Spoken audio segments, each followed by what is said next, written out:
Welcome to my YouTube channel. My name is Coach Andres with coachingwithundress.com, and thank you for tuning in. Thank you for all the support. Let's get right to it, ladies. Let's get right to it. Red flags, they're everywhere if we're looking in the wrong places. They're everywhere if we're not really paying attention to us and they just hit us in the face. And we're like, why, coach? Why? Because we weren't paying attention. We didn't watch this video. We confused his affection and attention and his giving attitude, and we confuse it as actual being genuine and loving and actually selfless. But it's a red flag because they twist it, they manipulate it, sabotage, they play the situation. Red flag number one is interesting because, again, in the early stages of dating, it can come off as somewhat flirtatious. I can't stop thinking about you. I want to see you more. When are you next available? And again, there's a thin line between that and not respecting your boundaries. The boundaries you have in the early stages of dating is obviously not just your body, of course, but your time, your availability, your scheduling, your priorities, your independence. So if they don't respect your space, your schedule, your priorities as being a mom or a student or a worker, a provider, any of those situations, because they're saying charming things as in, I can't stay away with you. I need to be with you. When are you available? Constant pushing in a sense of not respecting your boundaries from your space. I've heard it a few dozen times, let's say, where women say, he's just always available and he wants me to be more available. That's when you rush into the relationship. That's when you're forcing the exclusivity. That's when you're just kind of trying to rush to the commitment of something. It's somewhat more like love bombing, but in the sense that you're just not respecting the person's boundaries, and even if they have expressed it, they don't listen to it.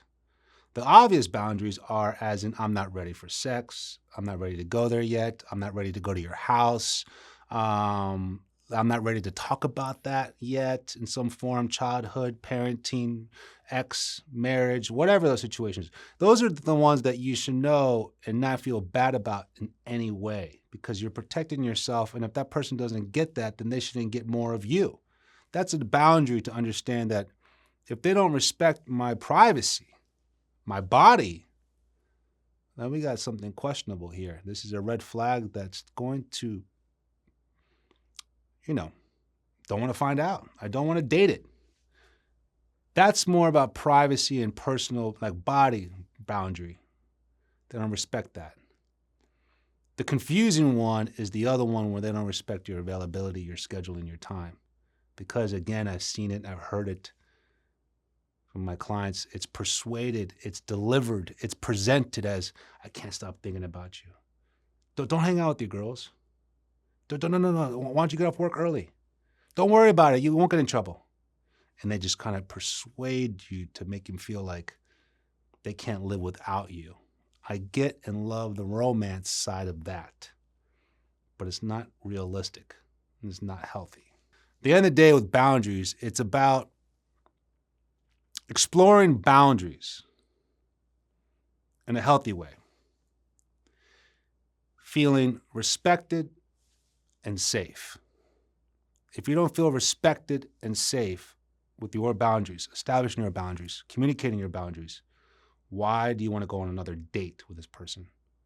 What makes you think there's going to be a healthy commitment with that person?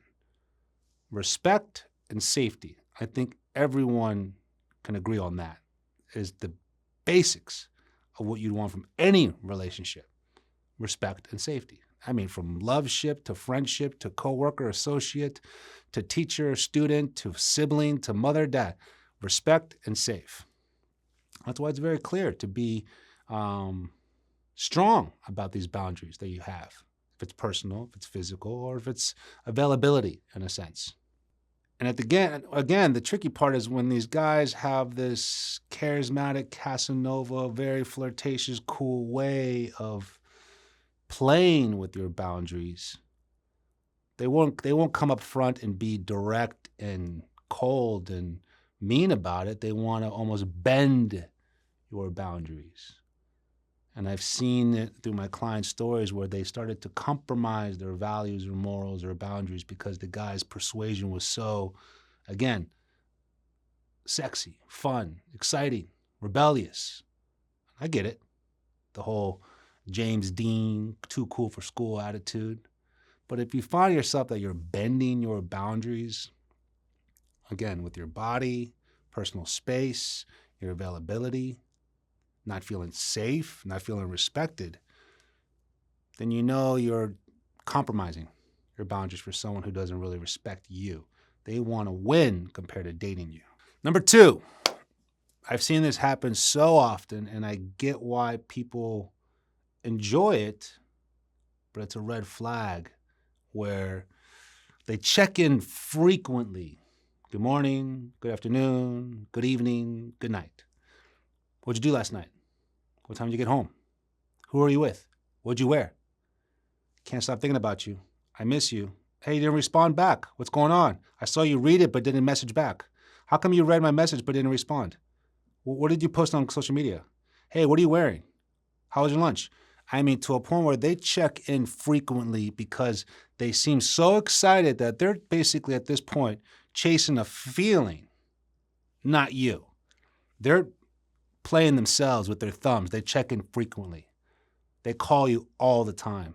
They don't understand the idea of, if I send you one message, I'm not going to send another one until you wait, until you're available, or understand that you're busy.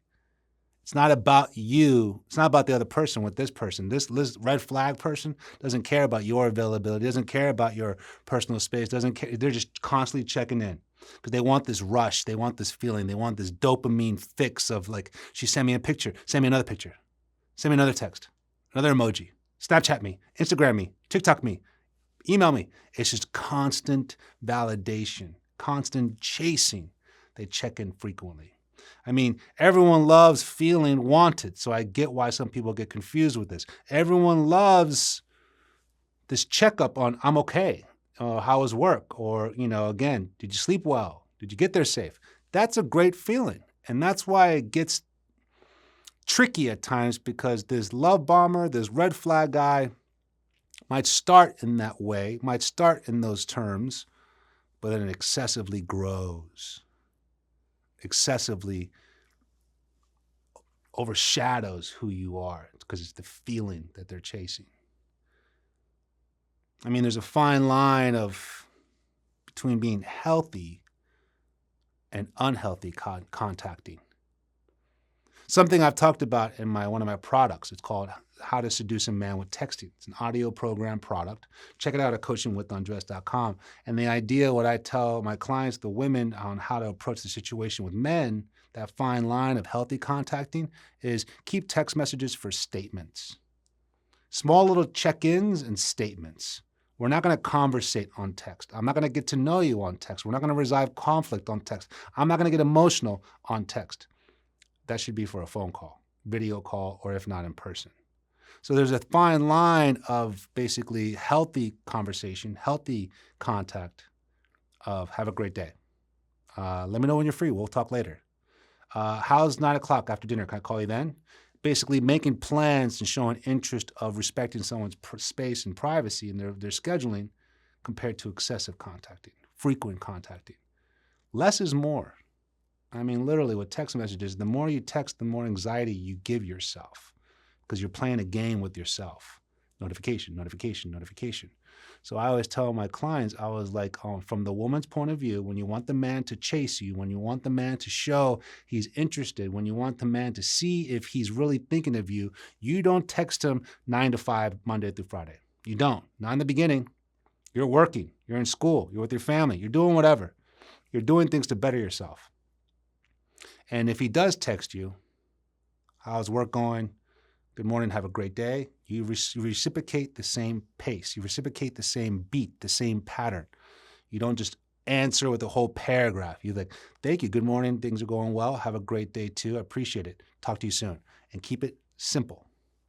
And that way we can, again, that's that thin line between healthy contact, healthy check-ins compared to excessive and unhealthy. 3 things I want to talk about this specific part of a red flag about frequent check-ins. And I've heard it so many times. In the beginning, I noticed my clients found it somewhat caring and romantic and found the passion of it, but then eventually that wore off. I was like, that wore off quick. But one of them is, do they text you frequently, often, when they know you're not with them and out with friends? At a work event, girls' night, even family night, I've heard, which is crazy. They got jealous and controlling while the girlfriend was with their family.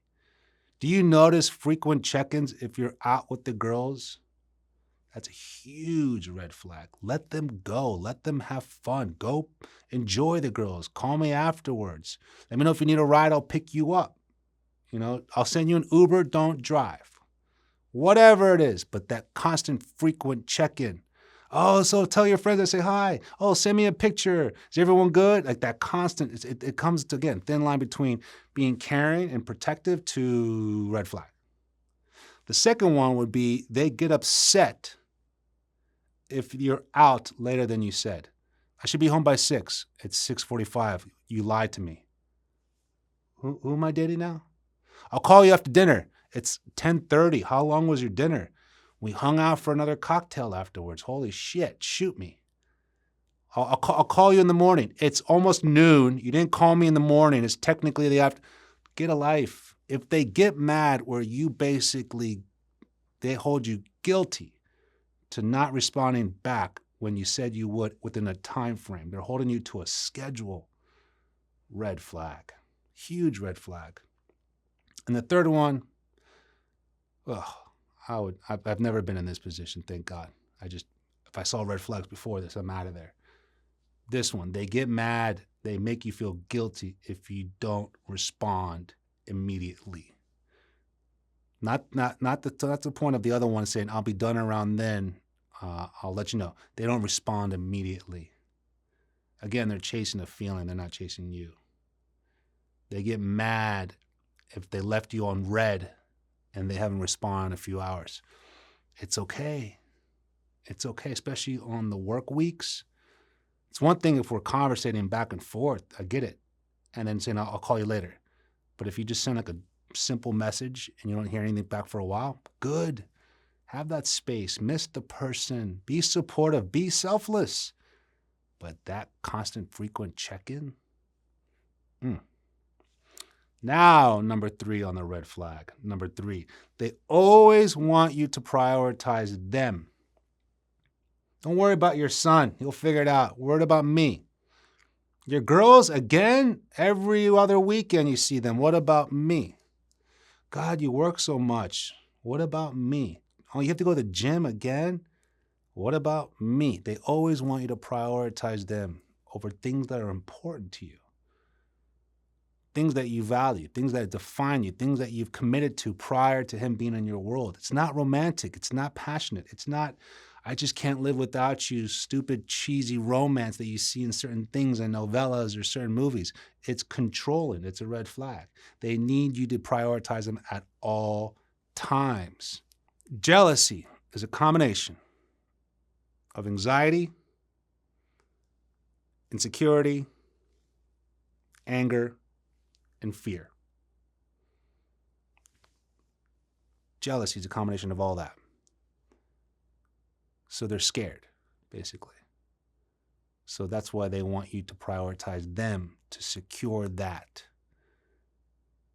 I had a client the other day, I coached her. This guy was jealous that she was out with her girlfriend and her girlfriend's daughter on the beach. Not jealous like, oh, what man are you talking to? More like jealous that she was spending time with her girlfriend and her girlfriend's kid on the beach. Yeah, that relationship didn't work.